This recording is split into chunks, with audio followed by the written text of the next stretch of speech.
Thank you. Thanks, Derek. Can everybody hear me down the back? Okay, thank you. I am the Vice President of the Crop Biotechnology Committee, and it's part of the CropLife Australia Board of Directors. And it is a real honour to be able to be part of your conference here today. CropLife Australia is the industry association for the plant science sector.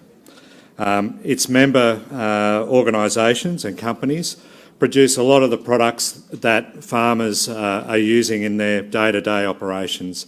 So whether you're an organic farmer or a conventional farmer or using GM technologies, they will be part of CropLife Australia, the companies that are members of that organisation. So we're very proud of that, the association we have with CropLife. I guess never before there's always huge pressures on farming and farmers, and whether it's about markets or pests, diseases, extreme weather events, but more importantly, we see city dwellers who don't make that connection about where their food is actually coming from or how the clothes get on their backs. And everybody in this room would be more than familiar with the out-of-touch ideologies that taint the image of modern agriculture. Farming, or big ag, as they like to call any farmer that farms more than a couple of hectares, is under attack, whether you use GM, crop protection products or not. We see this challenge in the agricultural biotechnology space, as well as in the crop protection piece. So chemophobia, although often rooted in a genuine lack of understanding, is often driven by a reaction to a news article or the latest product that advertises themselves as chemical-free. And I'm not sure if you see one of our most important products, glyphosate, is under huge attack right across the world from some very dubious reports. So it's not just about biotechnology. Almost all of our products that we use are under this attack. We're all well aware of the public discussion, how it can be warped, and how ideological agendas and pseudoscience and a clear lack of understanding of science processes and also our government regulations and how it's reported in the media. We really need to be clear that these attacks on big ag are just not about science or safety. So last year, there was 107 of the world's top scientists, Nobel laureates, wrote an open letter condemning Greenpeace for their activism against life-saving GM crops such as golden rice. We've also seen national academies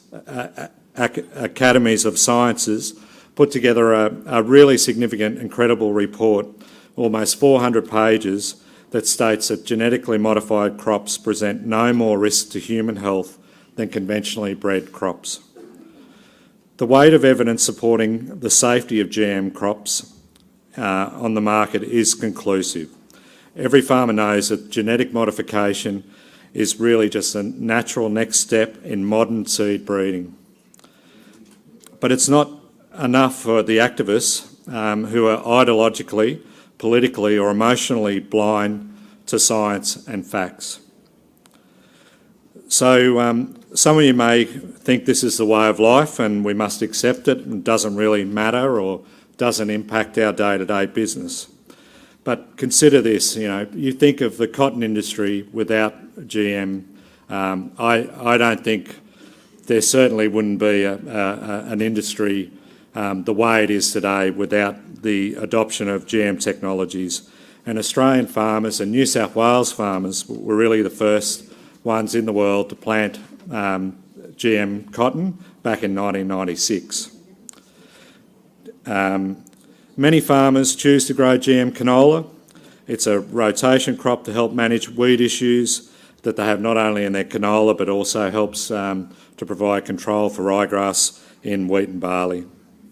For 20 years, GM and non-GM crops have been grown side by side successfully and productively without creating market issues.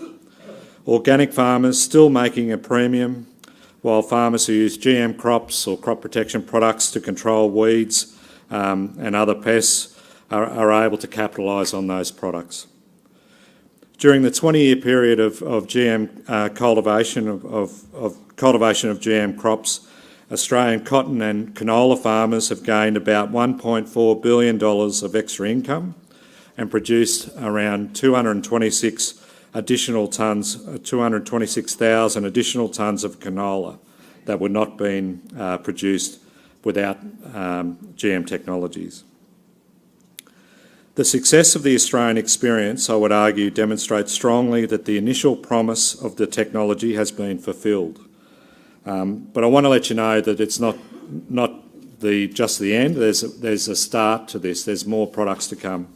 And I wanted to give some examples of Australian biotechnology.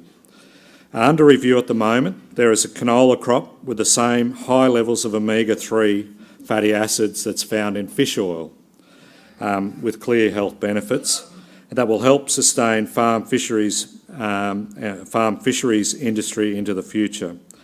There are GM bananas being developed to be resistant to the black root disease wiping out banana plantations. And just recently, the Australian National University in Canberra researchers made a breakthrough in their research to help plants survive drought conditions by enhancing their natural ability to conserve water. So I wanted to provide those contexts of Australian examples done by Australian researchers. The use of agricultural biotechnology will be a critical opportunity to lift productivity in Australia agriculture in the next 20 years. But what's crucial is that governments make sure that they're not making it harder for these technologies to come to market. We need to ensure governments don't impose or create unnecessary red tape. Yet New South Wales farmers are already at a competitive disadvantage against their competitors, and not just international competitors, but your counterparts in Western Australia. Last year, with the strong support of state farmer and grower groups, the Western Australian Government repealed the state trade-based moratorium on GM crops. This means that as soon as the Federal Gene Technology Regulator approves a GM crop, it will be immediately available to Western Australian farmers, putting them well ahead of their state competitors. It's time state policy settings are supportive of Australian farmers and their right to choose to reap the well-established benefits of GM crops. The farm sector has always been a great custodian of the land, and while everyone in this room knows that the vast majority of farmers take extraordinary care of the environment in which they operate, it's an unfortunate necessity that we have to continue to prove this to the public. So agricultural stewardship is becoming increasingly important, and it's a large part of the work that we do at CropLife. Some of our programs you may be aware of, such as Drum Muster or ChemClear, which we collect unused chemicals and recycle drum containers. We also have some newer programs. So one is called Be Connected, which aims to build greater ties between cropping and honeybee industry to develop global best practices to minimise any risk exposed to insect pollinators. So rather than distancing ourselves from those city dwellers that I mentioned before, we must ensure that we take every opportunity to inform customers and politicians about what it really takes to put dinner on the table and put clothes on our backs. The vast majority of loud, ideologically driven and well-resourced activists are influential to those who don't know any better. We must not sit back quietly and allow them to dominate the public discussion. We must maintain the same level of passion about our industry as the anti-farming activists are about their ideological viewpoints. So modern technology, particularly modern communications and what we have on our mobile phones today, puts us in an unprecedented position to inform those people at the other end of the supply chain about what you do and how important you are to their lives. And it was great to see that Prime Zone example. I thought that was a wonderful example of what we need to do as an industry to try to ensure that city counterparts understand our business. And while you're at it, take pride in telling them that Australia has for a long time been seen as the forefront of modern and innovative agriculture, and that it will continue to do so for the future.